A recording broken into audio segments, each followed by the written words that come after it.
قرآن کریم فرقان حمید چوتھا پارہ سورہ آل عمران شریف کی آیت نمبر 93۔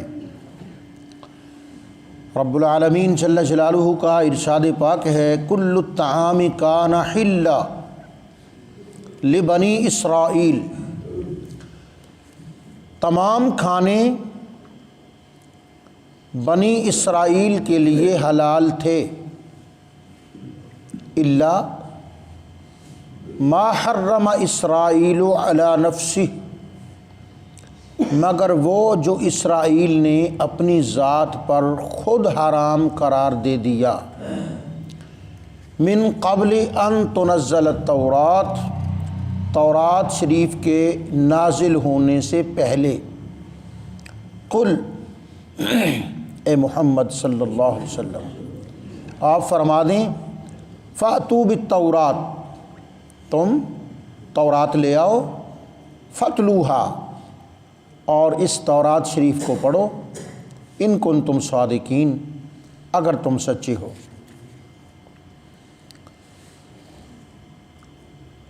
ایک دن عرض کیا تھا کہ آدم علیہ السلام سے لے کر سیدنا محمد رسول اللہ صلی اللہ علیہ وسلم تک اصل دین ایک ہی ہے، وحدت الہی، توحید رب العالمین، خدا کا وحدہ لا شریک ہونا۔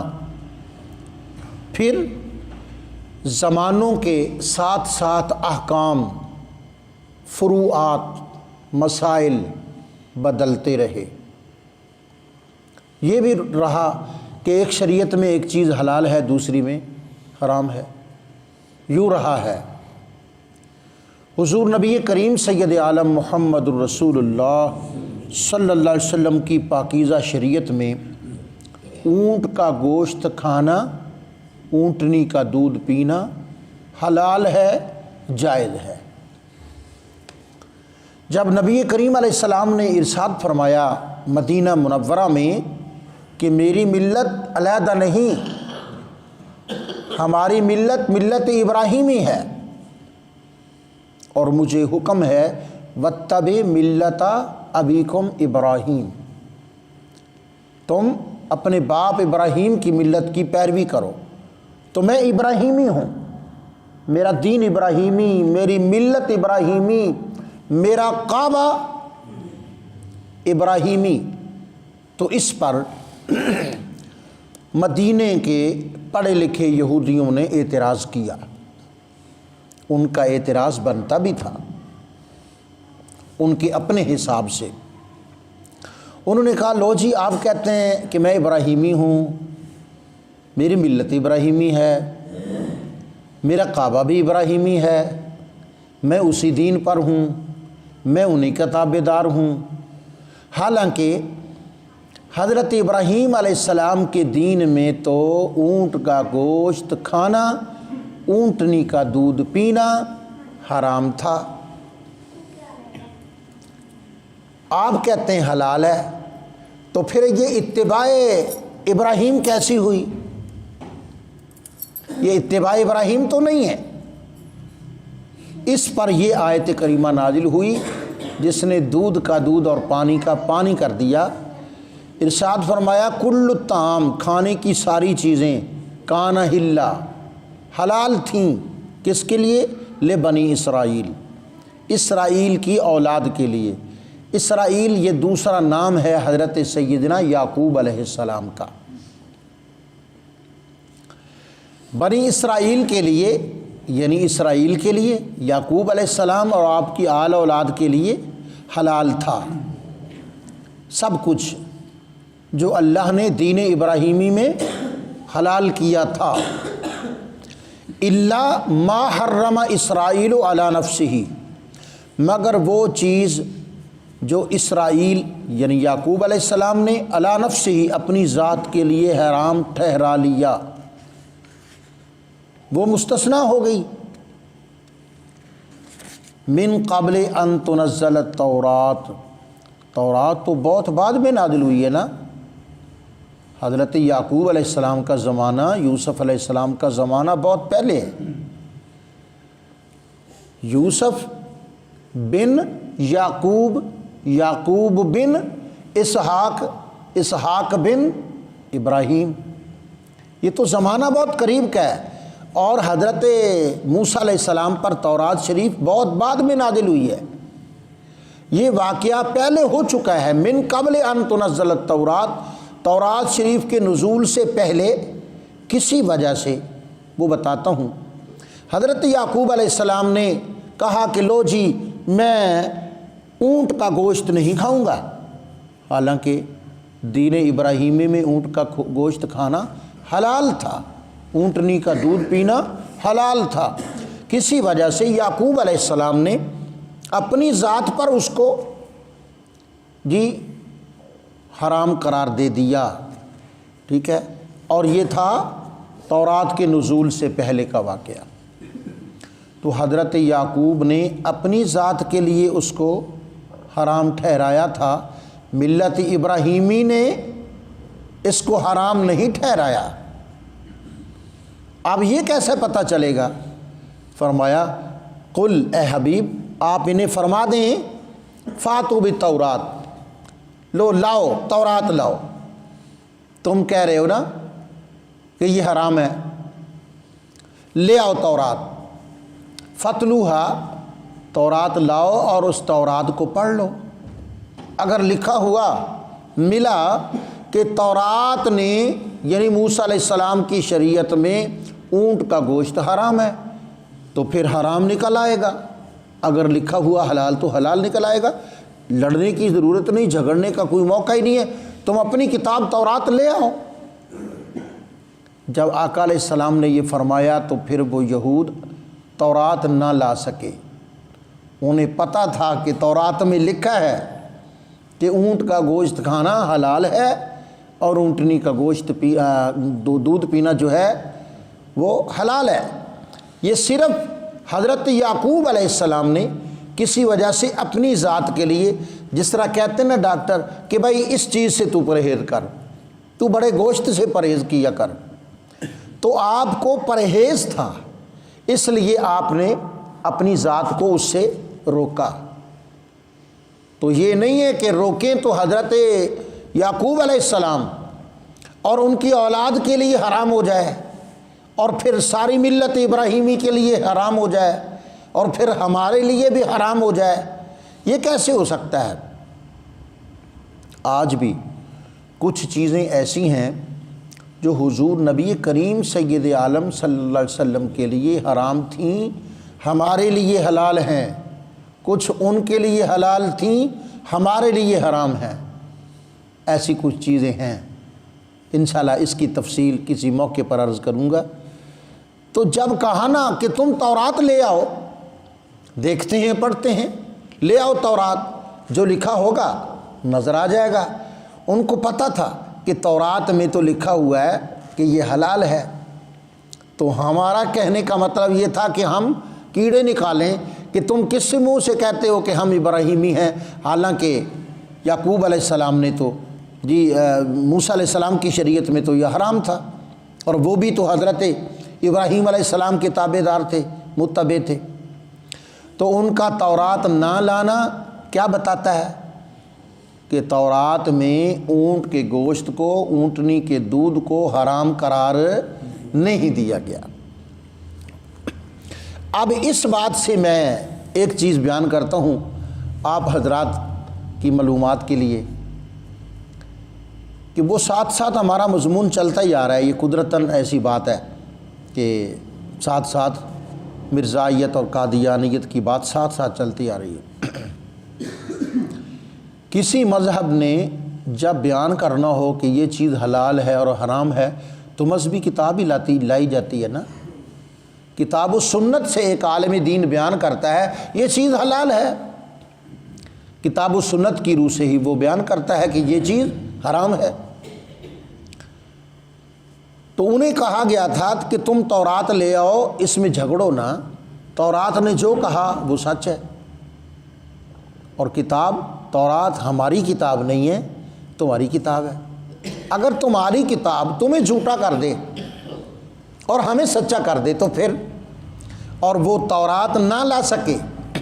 یہی ہم نقطہ یہاں بیان کرتے ہیں کہ قادیانی بھائیوں سے ہم بڑی معذرت کے ساتھ عرض کرتے ہیں کہ آپ ایسا کریں، تمہارا اگر کوئی مذہب ہے تو اپنی مذہبی کتاب لے آؤ، ہم اس میں دکھا دیتے ہیں کہ اسلام کی کوئی چیز بھی اس کتاب کے ساتھ نہیں ملتی۔ اسلام میں اور آدم علیہ السلام سے لے کر محمد مصطفیٰ صلی اللہ علیہ وسلم کی تمام ادیان سماوی میں خدا ایک تھا۔ تمہارے ہاں خدا کتنے ہیں؟ وہ رب العالمین بھی خدا ہے، اور وہ خدا مرزا میں اتر آیا ہے، اور وہ کہتا ہے کہ میں خود خدا ہوں، اور میں یقین سے کہہ رہا ہوں کہ میں خدا ہوں۔ اگر تمہاری کتاب سے یہ نہ نکلے، جی اگر تمہاری کتاب سے یہ تحریر، بھئی کتاب تمہاری، مصنف تمہارا، لائبریریاں تمہاری، مسئلہ ہمارا، سچائی ہماری بیان ہو رہی ہے اور تمہاری تردید ہو رہی ہے، اس کا معنی یہ ہے کہ ان کے پاس لوگ تو ہیں، پڑھے لکھے بھی ہوں گے، لائبریریاں، لیکن مرزا کی کتابیں پڑھنے کی ان کو اجازت نہیں ہے۔ وہ بھری پڑی الماریاں جہاں بھی ہیں، ان کو وہ پڑھنے نہیں دیتے۔ اور جتنے قادیانی مسلمان ہو رہے ہیں بڑی تیزی سے، لوگ پیچھے ہٹ رہے ہیں، جی وہ سب کہتے ہیں کہ جی ہمیں درس نہیں دیا جاتا کہ تم یہ کتابیں پڑھو، ہمیں دور رکھا جاتا ہے ان کتابوں سے۔ لیکن ہم اپنی سچائی پیش کرتے ہیں کہ دیکھو بھائی، یہ قرآن مجید بچوں کو ہم پڑھاتے ہیں، جوانوں کو پڑھاتے ہیں، بزرگوں کو پڑھاتے ہیں، ہم ختموں میں پڑھتے ہیں، ہم قبروں پر پڑھتے ہیں، ہم اس کا درس دیتے ہیں، ہر وقت قرآن و حدیث کی بات کرتے ہیں، کیونکہ ہمیں کوئی خطرہ نہیں ہے، اور تمہیں ان کتابوں سے خطرہ ہے۔ ان لوگوں کو خطرہ ہے کہ اگر یہ کتابیں پڑھیں گے تو ان کو پردہ اٹھ جائے گا اور ان کو معلوم ہو جائے گا کہ اصل گند بھرا کیا ہوا ہے اس کے اندر۔ جی دوسری بات میں نے عرض کیا تھا ایک دن پہلے بھی کہ یہ ممکن نہیں ہے کہ کوئی اور محکمہ ایک قانون بنائے اور دوسرا محکمہ اس قانون کو ختم کر دے۔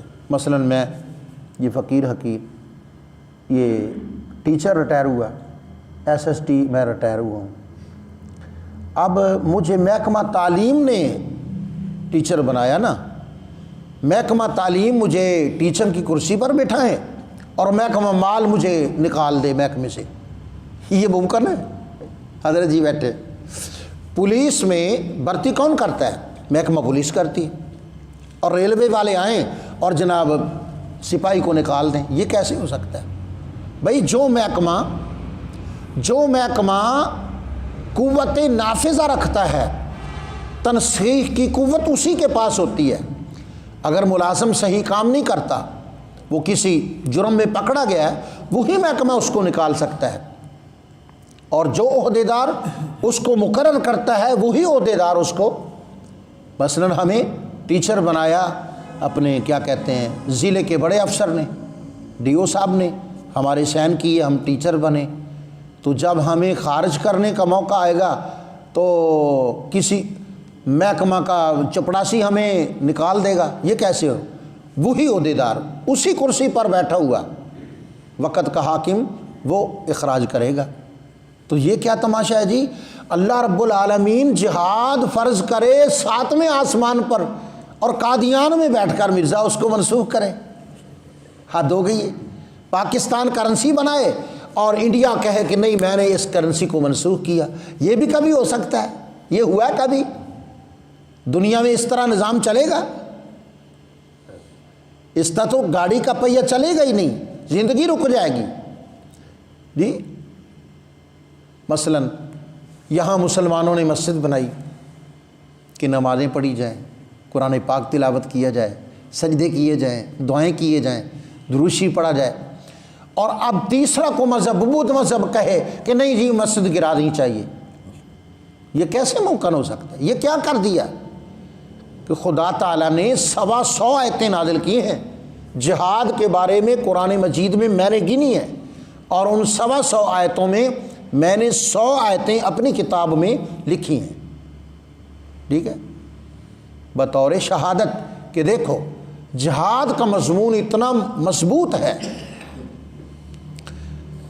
ادھر جہاد منسوخ کرتے ہیں اور پھر طرفہ تماشا دیکھو کہ سن 1857 کی جنگ آزادی جو لگی، انگریزوں کے ساتھ مسلمانوں کی جو لڑائی ہوئی، اس لڑائی میں ان قادیانیوں نے 50 گھوڑے اور کئی 100 افراد مسلمانوں کے قتل عام کے لیے انگریزوں کو مدد کی۔ یہ طرفہ تماشا دیکھو، ادھر کہتے ہیں جہاد نہیں ہونا چاہیے اور ادھر مسلمانوں کے قتل عام کے لیے ایک ظالم غاصب کافر کو 50 گھوڑے دیے جا رہے ہیں اور فوج بندوں کی دی جا رہی ہے کہ شابہ ان مسلمانوں کو قتل کرو۔ جی ہم کہتے ہیں اگر تمہارے اندر تھوڑی سی غیرت بھی ہے، یہ ویڈیو چل رہی ہے اور یہ ہم لوڈ کرتے ہیں، لوگ سن رہے ہیں اس کو، ذرا سی اگر ہمت اور ذرا سی صداقت ہے، ذرا سی تم میں روشنی ہے تو لاؤ اپنی کتابیں لاؤ، جن کو مانتے ہو ان کو کہ ان کلماریوں کو کھولو، فلاں کتاب نکالو، تذکرہ نکالو، سیرت المہدی نکالو، جی خزائن الفان نکالو، روحانی خزائن نکالو، ہم تمہیں بتائیں گے کہ یہ چیز کیا ہے۔ ان لوگوں کی رسائی نہیں ہونے دیتے جو اوپر بیٹھے ہیں، کہتے ہیں نا میں تبرک ہے، دور سے دیکھو اور بس دیکھتے رہو، پڑھو نا ان کو۔ جب کسی کی رسائی ہو جاتی ہے تو وہ پڑھ کے تھوکتا ہے اور پیچھے ہٹ جاتا ہے۔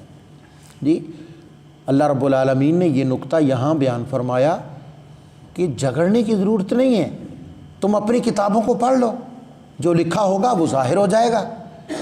تو بنی اسرائیل نے یہ سنا، اگر واقعی انہیں یقین ہوتا تو وہ کیوں نہ تورات لاتے، وہ تورات لاتے، لو جی یہ ہے تورات شریف اور یہ لکھا ہوا ہے کہ حضرت ابراہیم علیہ السلام کی ملت میں اونٹ کا گوشت کھانا حرام تھا، اب بھی حرام ہے، تم کیوں حلال کہتے ہو؟ یا حلال نہ کہو یا اپنے آپ کو ملت ابراہیمی نہ کہو، فیصلہ ہو جاتا۔ لیکن چونکہ وہ جھوٹے تھے وہ تورات نہ لا سکے، یہ بھی جھوٹے ہیں، اپنی کتابیں نہیں لائیں گے۔ وصلی اللہ تعالی علی حبیبہ سیدنا محمد